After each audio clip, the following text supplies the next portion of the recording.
So sometimes I get invited to give weird talks.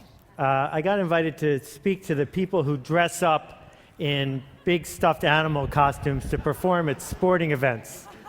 Unfortunately, I couldn't go, but it got me thinking about the fact that these guys, at least most of them, know what it is that they do for a living. What they do is they dress up as stuffed animals and entertain people at sporting events. Shortly after that, I got invited to speak at the convention of the people who make balloon animals. And again, I couldn't go, but it's a fascinating group. They make balloon animals. There's a big schism between the ones who make gospel animals and porn animals. But they do a lot of really cool stuff with balloons. Sometimes they get in trouble, but not often. And the other thing about these guys is they also know what they do for a living. They make balloon animals. But what do we do for a living? What exactly do the people watching this do every day?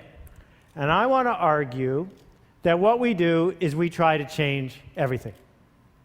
That we try to find a piece of the status quo, something that bothers us, something that needs to be improved, something that's itching to be changed, and we change it.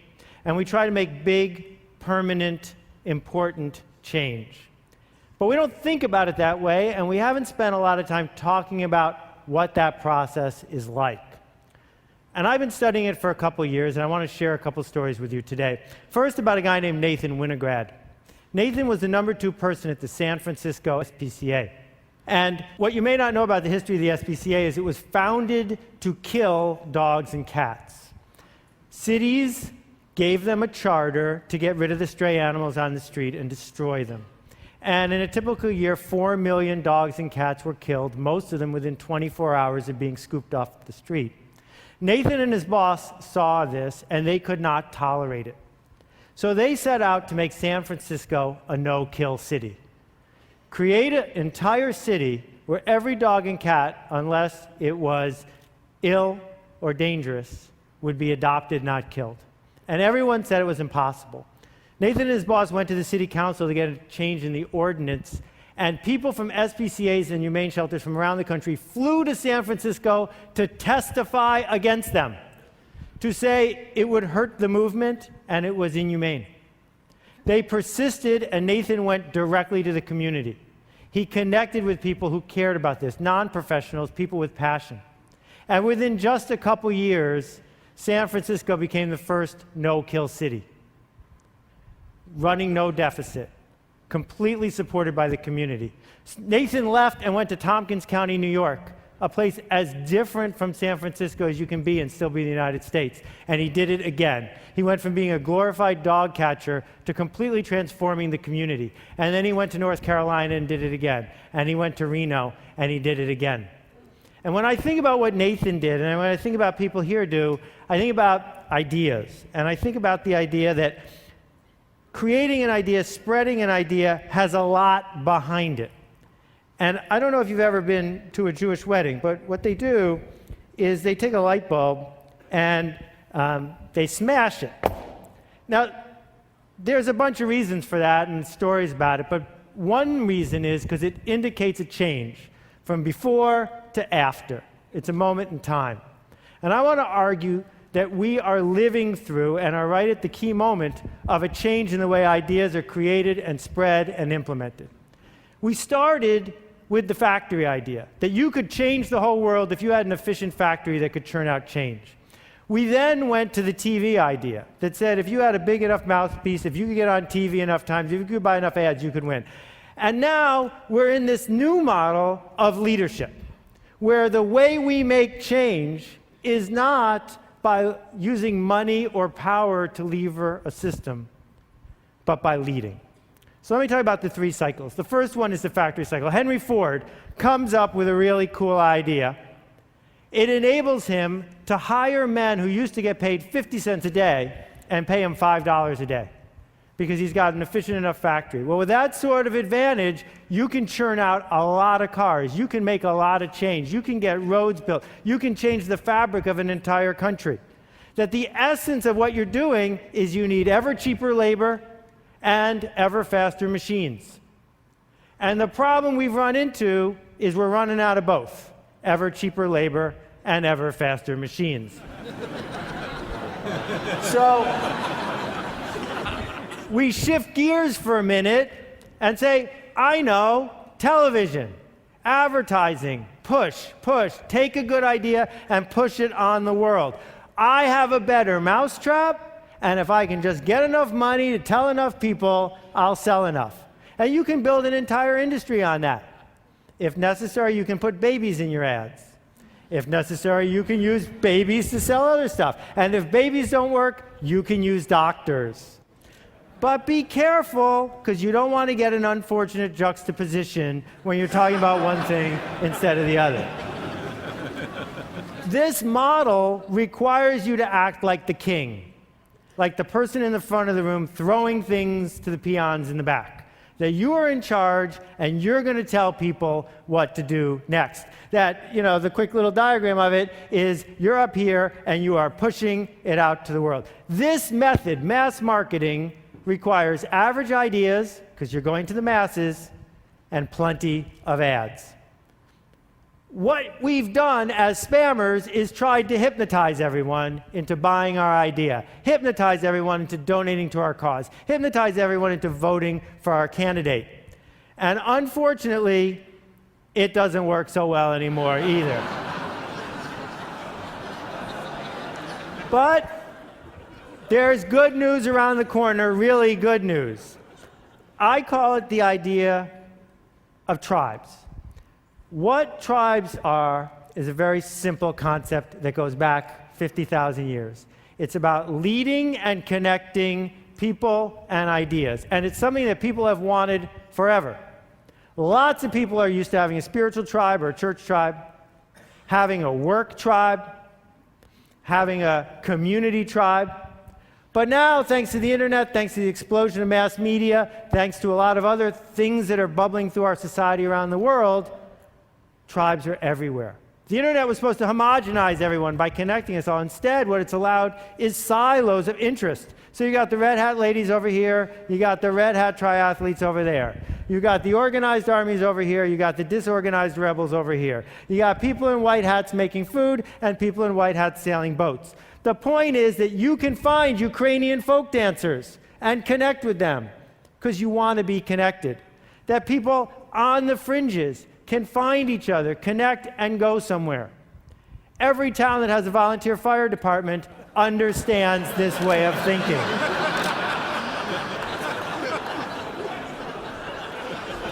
Now,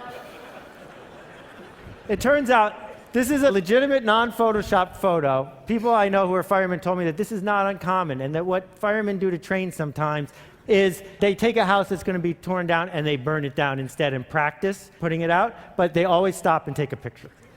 So, the pirate tribe is a fascinating one. They got their own flag, they got the eye patches. You can tell when you're running into someone in a tribe. And it turns out that it's tribes, not money, not factories, that can change our world, that can change politics, that can align large numbers of people. Not because you forced them to do something against their will, but because they wanted to connect.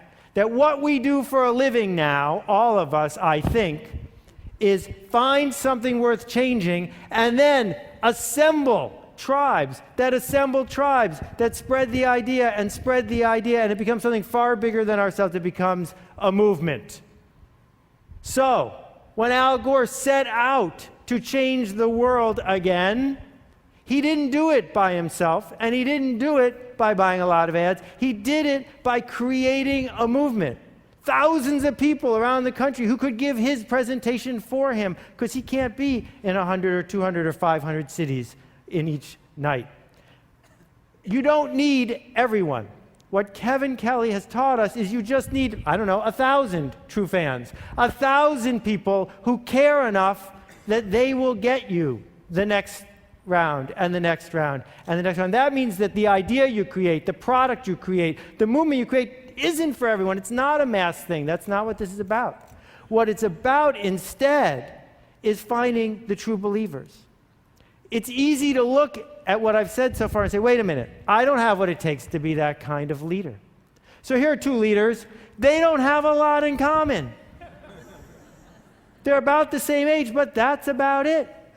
What they did, though, is each in their own way created a different way of navigating your way through technology. So some people would go out and get people to be on one team, and some people would get people to be on the other team. It also informs the decisions you make when you make products or services. This is one of my favorite devices.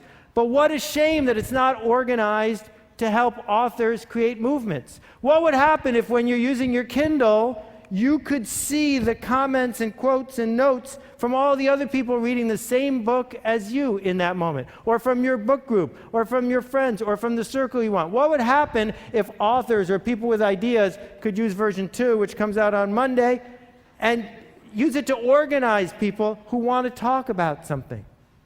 Now, there's a million things I could share with you about the mechanics here, but let me just try a couple. The Beatles did not invent teenagers. They merely decided to lead them. That most movements, most leadership that we're doing is about finding a group that's disconnected but already has a yearning, not persuading people to want something they don't have yet. When Diane Hatz worked on the Matrix, her video that spread all across the internet about the way farm animals are treated, she didn't invent the idea of being a vegan. She didn't invent the idea of caring about this issue, but she helped organize people and helped turn it into a movement. Hugo Chavez did not invent the disaffected middle and lower class of Venezuela. He merely led them. Bob Marley did not invent Rastafarians. He just stepped up and said, "Follow me." Derek Sivers invented CD Baby, which allowed independent musicians to have a place to sell their music without selling out to the man, to have a place to take the mission they already wanted to go to and connect with each other. What all these people have in common is that they are heretics. That heretics look at the status quo and say, this will not stand. I can't abide this status quo. I am willing to stand up and be counted and move things forward. I see what the status quo is. I don't like it. That instead of looking at all the little rules and following each one of them, that instead of being what I call a sheep walker, somebody who's half asleep, following instructions, keeping their head down, fitting in, every once in a while, someone stands up and says, not me. Someone stands up and says, this one's important. We need to organize around it. And not everyone will. But you don't need everyone. You just need a few people who will look at the rules, realize they make no sense, and realize how much they want to be connected. So Tony Hsieh does not run a shoe store. Zappos isn't a shoe store. Zappos is the one, the only, the best there ever was place for people who are into shoes to find each other, to talk about their passion, to connect with people who care more about customer service than making a nickel tomorrow. It can be something as prosaic as shoes and something as complicated as overthrowing a government. It's exactly the same behavior, though.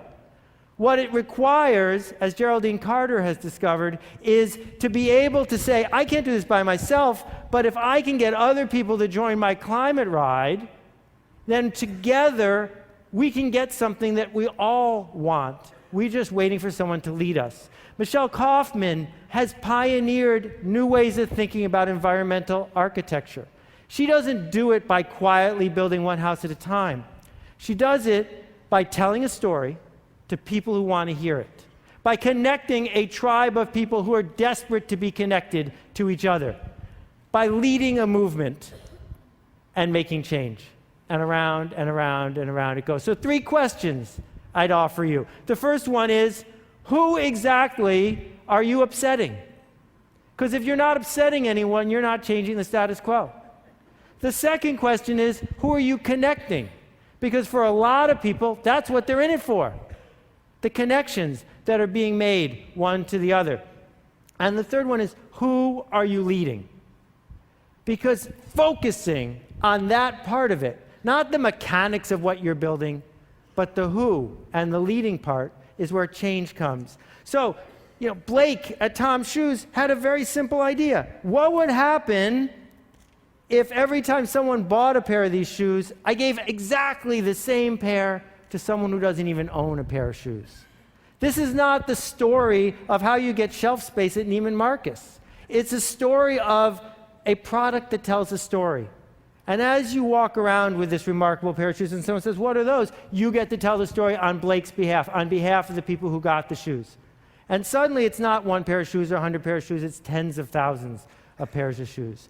My friend Red Maxwell has spent the last 10 years fighting against juvenile diabetes. Not fighting the organization that's fighting it, fighting with them, leading them, connecting them, challenging the status quo because it's important to him. And the people he surrounds himself with need the connection. They need the leadership. It makes a difference. You don't need permission from people to lead them. But in case you do, here it is. They're waiting, we're waiting for you to show us where to go next. So here's what leaders have in common. The first thing is they challenge the status quo. They challenge what's currently there. The second thing is they build a culture. A secret language, a 7-second handshake, a way of knowing that you're in or out. They have curiosity about the people in the tribe, curiosity about outsiders. They're asking questions. They connect people to one another. Do you know what people want more than anything? They want to be missed. They want to be missed the day they don't show up. They want to be missed when they're gone. And tribe leaders can do that. And it's fascinating because all tribe leaders have charisma, but you don't need charisma to become a leader. Being a leader gives you charisma. And if you look and study the leaders who have succeeded, that's where charisma comes from the leading. And finally, they commit. They commit to the cause, they commit to the tribe, they commit to the people who are there. So I'd like you to do something for me, and I hope you'll think about it before you reject it out of hand. What I want you to do, it only takes 24 hours, is create a movement. Something that matters. Start. Do it. We need it. Thank you very much. I appreciate it. Thank you.